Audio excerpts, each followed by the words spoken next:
Welcome to my channel. We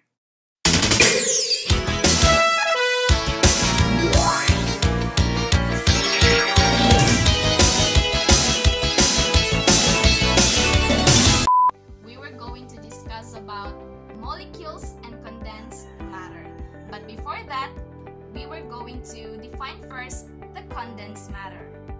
Condensed matter is the field of physics that deals with the microscopic and microscopic physical properties of matter, such as solid and liquid phases.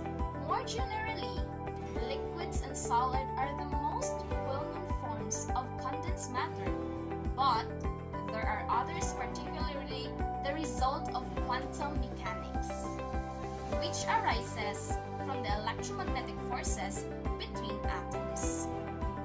In addition to that, condensed phases include the superconducting phase exhibited by certain materials at low temperature. The ferromagnetic and anti-ferromagnetic phases of spins or crystals lattices of atoms, the Bose-Einstein condensate found in ultra-atomic systems. The condensed matter physicists seek to understand the behavior of these phases by experiments to measure various material properties and by applying to the physical laws of quantum physics, electromagnetism, statistical mechanics, and other theories to develop mathematical models. So the basic concept of condensed matter, that is, the atoms in condensed matter are closely together and more closely bounded together than in a gas. As a result, condensed matter tends to be some form of liquid or solid. Now, let's define molecule.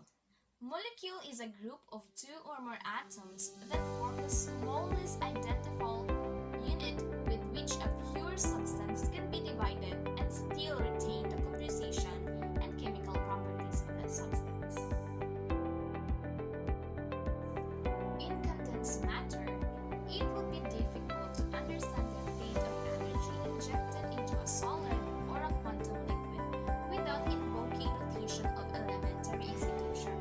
An elementary excitation is an entity with a well-defined identity, interacting weakly with others of its kind, which is to a good approximation responsible for the dynamic evolution in a system when it's not driven too far from equilibrium.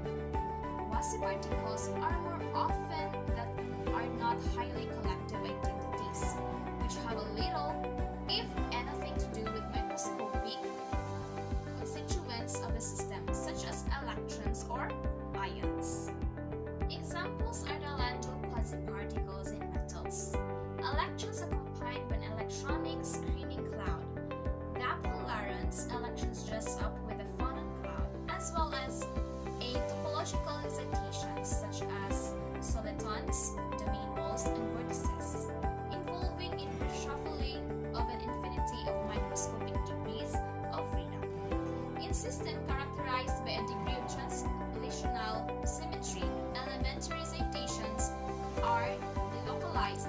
However, the symmetry is also broken by, for example, lattice defects. Localized excitations are still considered essential to arrive at a proper theoretical description of the solid state.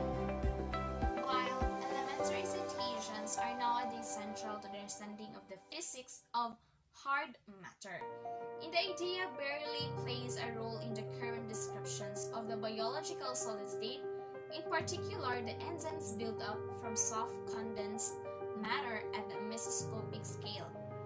While it lacks a regulatory of crystalline matter, biological matter is quite orderly and it can be regarded as more similar to a solid than to a simple fluid, lacking structure. This problem is either approached in the language of chemistry with its emphasis on the microscopic scale. So let's talk about the phase transition. So what is phase transition? It refers to the change of a phase of a system which is brought about by change in an external parameter. such as temperature. Classical phase transition occurs at finite temperature, when the order of the system was destroyed. For example, when ice melts and becomes water, the ordered crystal structure is destroyed. So we are going to discuss now the phases. While condensed matter are mainly liquids and solids, there are phases, but they tend to be forms of liquids or solids. Number one is liquids, a form of matter with definite volume but no definite shape.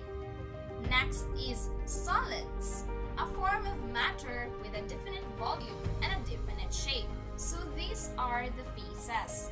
The ferromagnetic, the solid form of matter where the magnetic fields of the individual atoms are aligned in the same direction so as to produce a net magnetic field. The antiferromagnetic, the solid form of matter where the magnetic fields of the individual atoms in different sublattices are aligned in different directions so as to produce no magnetic field. The Bose-Einstein condensed state, a state of matter consisting of a dilute gas of weakly interacting bosons that is confined in an external potential and cooled to almost absolute zero. It is only known for condensed matter that is a gas. Next is the superconductors, a solid of certain materials cooled below a characteristics critical temperature that has exactly zero electrical resistance and expulsion of magnetic fields occurring in it. Next is the supersolids, a state of matter in which it behaves like a fluid with zero viscosity and zero entropy. All of the atoms are in the same quantum state. There are two classes of phase transitions. First is the first order transitions and the second order or continuous transitions. For the latter, the two phases involved do not coexist at the transition temperature, also called the critical point. Near the critical point, systems undergo critical behavior, wherein several of their properties such as correlation length, specific heat, and magnetic susceptibility diverge exponentially. These critical phenomena present serious challenges to physicists because normal macroscopic laws are no longer valid in the region, and novel ideas and methods must be invented to find the new laws that can be described the system. Why quantum theory? As was discovered early in the 20th century, the classical laws of physics break down when one is concerned with the behavior of electrons on the length scale of individual atoms or molecules. A new set of rules of laws of quantum mechanics was found to apply under these circumstances. The laws of quantum mechanics are equivalent to the laws of classical physics when one is dealing with the microscopic motion of sufficiently large objects. However, the special features of quantum mechanics are essential for understanding the forces between atoms, which are responsible for microscopic structure of materials, and therefore for determining such microscopic properties as the rigid of a solid or electrical conductivity of a metal or semiconductor. These microscopic interatomic forces of quantum mechanical origin are in turn essential for understanding of all chemistry, including the chemical reactions, which underlie biological and geological processes in nature, and which may be exploited by man to synthesize new materials. Quantum mechanical behavior can also be manifest directly on length scales larger than the molecular scale under appropriate circumstances. These particularly likely at low temperatures. When quantum mechanics is important at large length scales, the results are often surprising and fascinating. A large part of discussion at this conference is focused on such situations. The quantum theory of condensed matter is important both because of fundamental questions it raises and because it may have significant implications for practical application.